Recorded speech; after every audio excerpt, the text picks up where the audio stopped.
ओम नमः शिवाय। हर हर महादेव। जय शिव शंभु। शिव पुराण महात्म्य का 15वां अध्याय। देश काल पात्र और दान का विचार। ऋषियों ने कहा, समस्त पदार्थों के ज्ञाताओं में श्रेष्ठ सूत जी हमसे देश काल और दान का वर्णन करें। देश का वर्णन। सूत जी बोले, अपने घर में किया देव यज्ञ शुद्ध ग्रह के फल को देने वाला है। गौशाला का स्थान घर में किए गए देव यज्ञ से 10 गुना, जबकि जलाशय का तट गौशाला से 10 गुना है। एवं जहाँ तुलसी बेल और पीपल वृक्ष का मूल हो, वह स्थान जलाशय तट से भी 10 गुना महत्व देने वाला है। देवालय उससे भी अधिक महत्व रखता है। देवालय से 10 गुना महत्व रखता है तीर्थ भूमि का तट। उससे भी श्रेष्ठ है नदी का किनारा तथा उसका 10 गुना उत्कृष्ट है तीर्थ नदी का तट। इससे भी अधिक महत्व रखने वाला है सप्त गंगा का तट, जिसमें गंगा, गोदावरी, कावेरी, ताम्रपर्णी, सिंधु, सरयू और रेवा नदियाँ आती हैं। इससे भी 10 गुना अधिक फल समुद्र का तट है और उससे भी 10 गुना अधिक फल पर्वत चोटी पर पूजा करने से होता है। और सबसे अधिक महत्व का स्थान वह होता है जहाँ मन रम जाए। काल का वर्णन। सतयुग में यज्ञ, दान आदि से संपूर्ण फलों की प्राप्ति होती है। त्रेता में तिहाई, द्वापर में आधा, कलयुग में इससे भी कम फल प्राप्त होता है, परंतु शुद्ध हृदय से किया गया पूजन फल देने वाला होता है। इससे 10 गुना फल सूर्य संक्रांति के दिन, उससे 10 गुना अधिक फल तुला और मेष की संक्रांति में तथा चंद्र ग्रहण में उससे भी 10 गुना फल मिलता है। सूर्य ग्रहण में उससे भी 10 गुना अधिक फल प्राप्त होता है।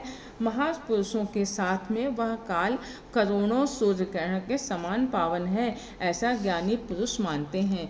पात्र वर्णन। तपोनिष्ठ योगी और ज्ञाननिष्ठ योगी पूजा के पात्र होते हैं, क्योंकि ये पापों के नाश के कारण होते हैं। जिस ब्राह्मण ने 24 लाख गायत्री का जाप कर लिया हो, वह भी पूजा का पात्र है। वह संपूर्ण काल और भोग का दाता है। गायत्री के जाप से शुद्ध हुआ ब्राह्मण परम पवित्र है। इसीलिए दान, जाप, होम और पूजा सभी कर्मों के लिए वही शुद्ध पात्र है। स्त्री या पुरुष जो भी भूखा हो वही अन्नदान का पात्र है। जिसे जिस वस्तु की इच्छा हो उसे वह वस्तु बिना मांगे ही दे दी जाए तो दाता को उस दान का पूरा फल प्राप्त होता है। याचना करने के बाद दिया गया दान आधा ही फल देता है। सेवक को दिया दान चौथाई फल देने वाला होता है। दीन ब्राह्मण को दिए गए धन का दान दाता को इस भूतल पर 10 वर्षों तक भोग प्रदान करने वाला है। वेदता को दान देने पर वह स्वर्ग लोक में देवताओं के वर्ष से 10 वर्षों तक दिव्य भोग देने वाला है। गुरु दक्षिणा में प्राप्त धन शुद्ध द्रव्य कहलाता है। इसका दान संपूर्ण फल देने वाला है। क्षत्रियों का शौर्य से कमाया हुआ, वैश्यों का व्यापार से कमाया हुआ और शूद्रों का सेवा व्यक्ति से प्राप्त किया धन उत्तम द्रव्य है। दान का वर्णन। गौ, भूमि, तिल, स्वर्ण, घी, वस्त्र, धान, गुड़, चांदी, नमक, कोहड़ा और कन्या नामक 12 वस्तुओं का दान करना चाहिए। गोदान से सभी पापों का निवारण होता है और पुण्य कर्मों की पुष्टि होती है।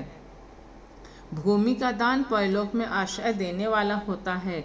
तिल का दान बल देने वाला तथा मृत्यु का निवारक होता है। स्वर्ण का दान वीरदायक और घी का दान पुष्टिकारक होता है। वस्त्र का दान आयु की वृद्धि करता है। धान्य का दान करने से अन्न और धन की समृद्धि होती है। गुड़ का दान मधुर भोजन की प्राप्ति कराता है।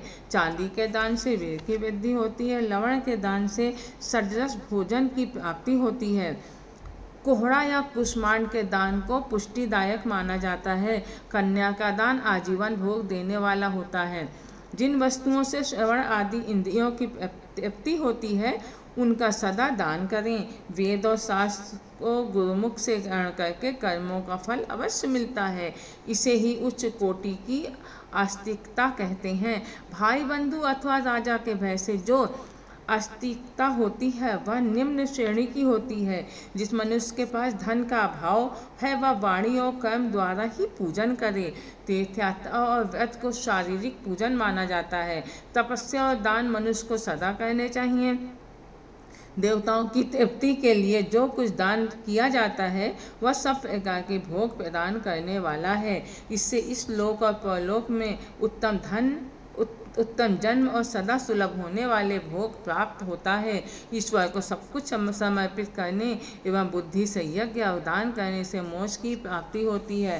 तो बोलिए ओम नमः शिवाय, हर हर महादेव, जय शिव शंभु।